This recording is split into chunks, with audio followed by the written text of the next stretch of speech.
Eles estão falando aqui do fato da criança, de você desenvolver na criança a posição de furtar, de pegar alguma coisa que não é dela, e ela ficar com medo do que vai acontecer. Fala dos objetivos gerais também, que é construir uma imagem positiva de si, ter respeito próprio e confiança na sua capacidade. Construir uma imagem positiva de si, ter respeito próprio e confiança na sua capacidade. O que você vai fazer? Você vai colocar moral na criança. Ela não vai fazer aquilo não porque vai acontecer alguma coisa com ela depois, e sim porque as outras pessoas vão achar que o que ela fez é feio. Não porque ela pegou, mas porque o que ela fez é muito feio. Não vai ser igual ao que as pessoas fazem na sala de aula. Não vai ser igual ao que os coleguinhas deles fazem. Então essa é a diferença. De você imputar na cabeça da criança que o que ela fez vai gerar uma consequência e o que ela fez é errado. Essa é a grande diferença.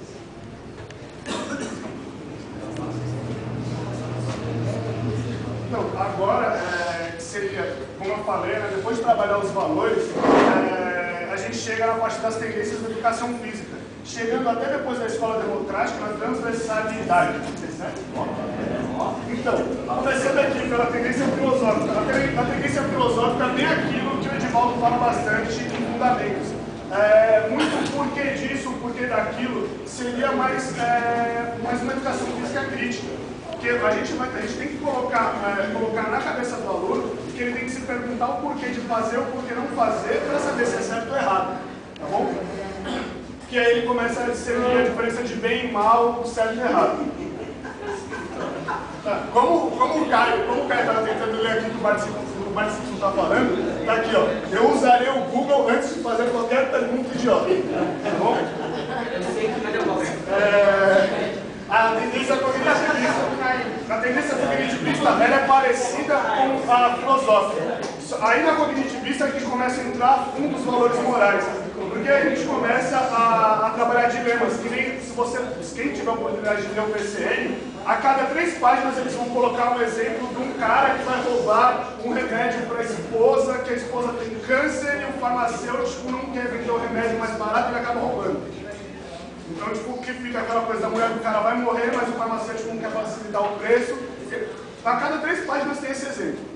Então, que seria uma coisa bem de dilema moral. Tá? Na afetivista. A afetivista, ela trabalha o psicológico do aluno. A mesma coisa dos valores afetivistas, né, tipo, que eu falei antes. Vai trabalhar bastante o que eu quero daqui para frente, como que eu vou alcançar. Que o professor de educação física, na tendência afetivista, ele vira meio que um psicólogo. Tá? Ninguém vai lá querer colocar o cara no divã e não, fala aí, vamos fazer uma regressão, que não é assim que funciona. Tá? A moralista, ela trabalha bem aquela coisa de parecido com a educação cívica e moral. É meio que uma doutrinação. Na moralista vai ser bem aquilo, se você fizer uma coisa errada, você pode se prejudicar, se você fizer uma certa, você pode se dar bem. Trabalha bastante isso. E a escola democrática, que é onde começa segundo o PCN, é onde começa o trabalho da transversalidade. Porque para trabalhar a escola democrática, você tem que trabalhar todas as outras tendências antes, e bem trabalhadas, porque na escola democrática, o aluno ele tem meio que um papel de tentar trabalhar as regras. Ele vê o que é viável para ele e nisso o professor mostra o que o professor quer sei lá, com esse tipo de avaliação, com esse tipo de exercício, com qualquer coisa que o professor venha passar, tá bom? E a gente vai trabalhar um pouquinho de escola democrática na nossa aula prática e o Thiago quer falar um pouquinho de democracia para vocês. Vou dar um exemplo mais claro, que pelo PCNs é a ideia que a gente tem que usar é democrática. É que você fala que a gente tem que usar isso. Por quê? Porque é você passar a ética e explicar o porquê da ética. Porque nós, como professores, nós vamos ter vários não podes. Você vai trabalhar numa escola, a diretora vai falar, você vai falar isso para o aluno, não pode isso, não pode isso, não pode aquilo. Você entra na sala e fala, ó, eu sou professor tal, não pode isso, não pode aquilo, não pode aquilo, já era. Eles vão, putz, professor chato. Agora você fala, não pode isso porque vai gerar isso, não pode isso porque vai gerar isso. Isso é a forma mais fácil de passar a ética na escola, é você falar o porquê que não pode. Um exemplo bem claro para me analisar foi ontem. Por exemplo, o professor falou, não pode assinar isso um para o outro. A gente assina, tá? Meu amigo, não sei quem sabe que não pode. Ele explicou o que aconteceu com aquele aluno lá que foi preso, que assinaram a lista para ele. Vocês viram a diferença de falar não pode assinar a lista ou não pode assinar a lista porque gera isso? Então essa é a forma mais fácil de passar a ética. É falar o não pode, mas explicar o porquê do que não pode. E as consequências. Existe uma maneira também de você falar para a pessoa que ela não pode fazer alguma coisa. Na hora que você for falar alguma coisa assim, ó, você sempre tem várias coisas que você não pode fazer. Aí o que você faz? Você vê o que a pessoa não pode fazer, vê uma coisa similar que ela possa fazer e fala assim, ó, gente, nós podemos fazer isso aqui, porque isso aqui você pode fazer dessa maneira e tal, para não ter que fazer dessa maneira. Não é? Você não vai falar assim, ó, não pode fazer dessa maneira. Você fala para ela fazer de outra maneira, para não ter que fazer da maneira que ela não pode. Entendeu? Daqui começa a transversalidade, que seria trabalhar todos os temas e englobar mais alguns outros assuntos, como os temas transversais. Se alguém tiver alguma dúvida, quiser, sei lá, saber mais um pouquinho, a gente procura o Google para fazer qualquer pergunta. E como a gente fez aqui, a gente fazer o trabalho.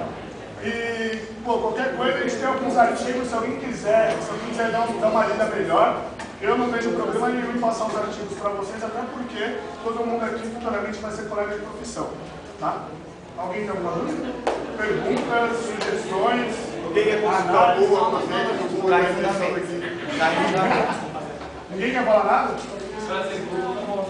Prazer Google, tá? Alguém quer falar alguma coisa? A gente vai continuar isso depois na aula prática. Alguém vai estar bom, não? Acabou? Peraí. Acabou? Parabéns. Tem que estar lá. Vocês são brincalhões, hein? Vocês são brincalhões, né? A gente quem? Parabéns pela apresentação.